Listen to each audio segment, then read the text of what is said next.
लेकिन अगर आपको कहीं ये काम हो तो बहुत मुश्किल हो जाए, कोई परीक्षा नहीं। ये तो ऐसी खुशी से जहाँ हम करते हैं वहाँ आप भी करते हो, ये कोई बड़ी बात नहीं है।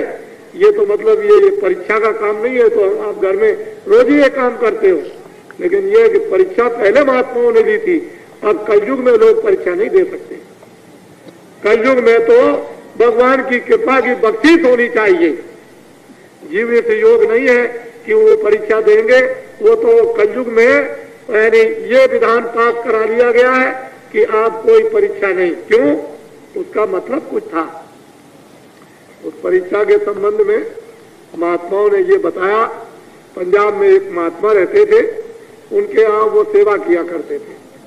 उनके शिष्य वो गृहस्थ आश्रम में रहते थे, 12 बरस तक सेवा करते रहे। उनके लड़के भी बड़े हो गए और उनके सेवक भी आश्रम में खूब सेवा करते थे। एक दिन बारिश हो रही थी, अपने बच्चों के साथ महात्मा जी घूमने गए। एक बोझा लाद करके उधर से आ रहा था सिर पर किसान, तो पानी बरस रहा था। महात्मा जी ने कहा अपने बच्चों से कि देखो बेटा, ये बहुत बोझे थे, बहुत ज्यादा बोझा है और पानी बरस रहा है, ये थक गया। ऐसा करो कि तुम इस बोझे को ले लो और वहां तक इसको मेरे कहने से डाल आओ। तो लड़के बोले, कहने लगे, अरे पिताजी, आपके आश्रम में तो बहुत से शिष्य हैं, हमारे तो कपड़े खराब हो जाएंगे और हम तो लोग क्या कहेंगे कि ये बोझा लाद के जा रहे। तो पिताजी, ये बोझा किसी और को जो आपके आश्रम में शिष्य है उनको दे दीजिए। उन्होंने बुलाया कि चलो चलो बच्चे इधर आओ। वो दौड़ करके आए कि सरकार हुक्म। कहने लगे, देखो बेटा, ये किसान थक गया है, इस बोझे को उठाओ। कहने लगे, हुक्म। तो फौरन बोझा लिया और उस किसान के घर पर पहुंचाया। जब घर पर पहुंचा दिया, लौट करके जब आए तो लोगों ने पूछा कि महाराज, इस गद्दी का मालिक कौन होगा? कहने लगे, ये। तो लड़के कहने लगे कि अरे पिताजी, मैं तो आपका बच्चा हूं। कहने लगे, नहीं, जो मेरी आज्ञा का पालन करता है वही मेरा बच्चा। इसलिए रामायण में कहा है कि एक पिता के विपुल कुमारा और पृथक गुलशील आचारा, को पंडित को तापस ज्ञाता, को धनवंत दूर विख्याता, सब पर पिता प्रीत सम होई। पिता का प्रेम सबके साथ समान, लेकिन जो पितमान वचन मन कर्मा सो प्राण समाना। जो मनता वाचा कर्मणा से पिता की आज्ञा का पालन करता है वही उनका बच्चा होता है। तो परमार्थ की दौलत ये, और ये जो मकान वगैरह मेरे नाम से वो तुम ले लो, वो तुम्हारा है। लेकिन परमार्थ की दौलत ये, परमार्थ की दौलत संपत्ति ये, और ये मकान ईंट मिट्टी के बने हुए उसको तुम ले लो, वो तुम्हारा है। तो बच्चे, महात्मा पहले परीक्षा लेते थे, आप कोई परीक्षा नहीं लेते किसी तरह की। देख लिया कलयुग में परीक्षा में कोई टिकेंगे नहीं, तो ऐसे ही बांटते रहते हैं। चलो ठीक है, अच्छा, इतने में ही आपका किनारा है, इतने में ही आपका बेड़ा पार है। जय गुरुदेव।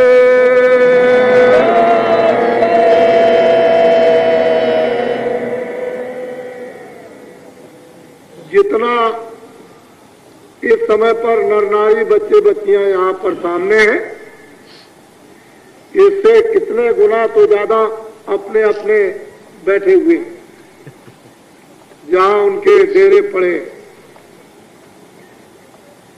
ये आप समझ सकते हो, जो सामने बैठे हैं ये कितने होंगे?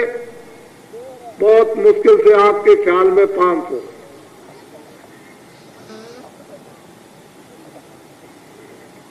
आपका ख्याल होगा 500, हम तो कहते हैं शायद कोई होगा ही नहीं, कुछ नहीं, मैदान खाली था। जरा आवाज जोर से लगाना, जय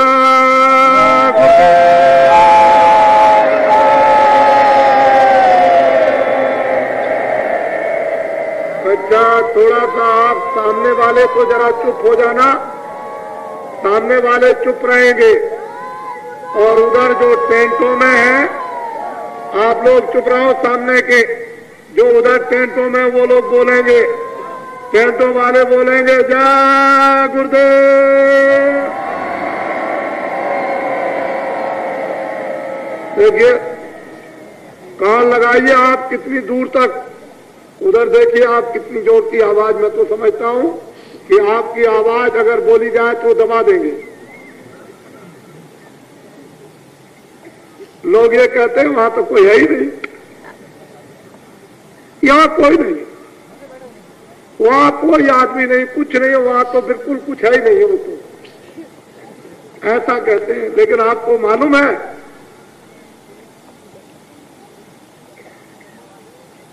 जय गुरुदेव।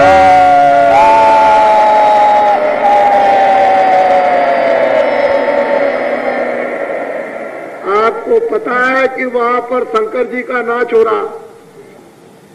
आप तो देखेंगे कि भाई हमको दिखाई नहीं देता है, पर जो स्वप्न दिया है वो नाच रहे। आपको मालूम है कैसा नाच होता है? कभी इतिहास आपने पढ़े हैं? फिर पढ़ो, तब आपको ज्ञान होगा। और ये जो यहाँ पर कार्यक्रम हो रहा है उसको सब लोग लिखें, प्रेमी जन सब चीज लिखें, क्या क्या हो रहा है यहाँ पर, कैसे कैसे आए, कहाँ कहाँ से आए, किस किस भाव में आए, क्या बना हुआ, कैसे बैठे हुए हैं, क्या खाते हैं, क्या ले आते हैं, मुठरी गठरी जमीन पर पड़े हैं, कहाँ पर पड़े हैं, क्या इंतजाम है, ये सब की एक पुस्तक बना डालो। सब लोग अपनी भाषा में, गुजराती, महाराष्ट्री, मध्य प्रदेश, राजस्थान, हरियाणा, उत्तर प्रदेश, बिहार, बंगाल, आसाम, उड़ीसा, ये सब प्रांतों के यहाँ पर नर नारी आ चुके हैं और बड़ी संख्या में अभी आ रहे हैं, बड़ी संख्या में अभी आ रहे हैं, जिसका आपको अनुमान नहीं है। ये तो अनुमान हमको है, आपको अनुमान ये नहीं है। हमको अनुमान है कि बड़ी संख्या में लोग चले आ रहे हैं, आपको तो देखने को मिलेगा ही। इसलिए इधर भी दर्शन करो, उधर भी दर्शन करो, बीच में भी दर्शन करो, हमको भी अपना दर्शन दो और हमको भी देखो और हम आपको भी देखें और हम और आप उसको देखो। उसको देखिए, ये काशी, अयोध्या, कलकत्ते की तरफ, राजस्थान और जगहों के हमारे विद्वान यहाँ पर इसमें इस सज्जुग आगमन स्वागत तैयारियों में, जिसमें कि भिन्न भिन्न अलग अलग लिखा हुआ है कि कौन सा यज्ञ हो रहा, किसका, किस तरफ हो रहा, ये सब वहाँ वेदियों पर दूर से पढ़कर आप देख लें। हम ऐसा प्रबंध करेंगे कि आपको अंदर भी घंटे 2 घंटे देखने का अवसर आपको मिल जाए। तो मैं कोशिश करूंगा कि सभी रास्ते घंटे 2 घंटे के लिए खुल जाएं, जिससे आप इधर से उधर सीधे और उधर से इधर और अंदर भी आप उसको देख सकें और ठीक से और उसका अनुभव आप कर सकें, क्योंकि इस समय पर सब कार्य पूरा हो गया। अब विद्वानों का यज्ञ का कार्य, अब पूजा इत्यादि का प्रारंभ हो गया है और कल उन्होंने बताया दोपहर बाद अग्नि पैदा की जाएगी। उसमें हम आपसे अनुरोध करेंगे कि सभी लोग अग्नि जब उत्पन्न की जाए, प्रकट की जाए, देवताओं को प्रसन्न करने के लिए, क्योंकि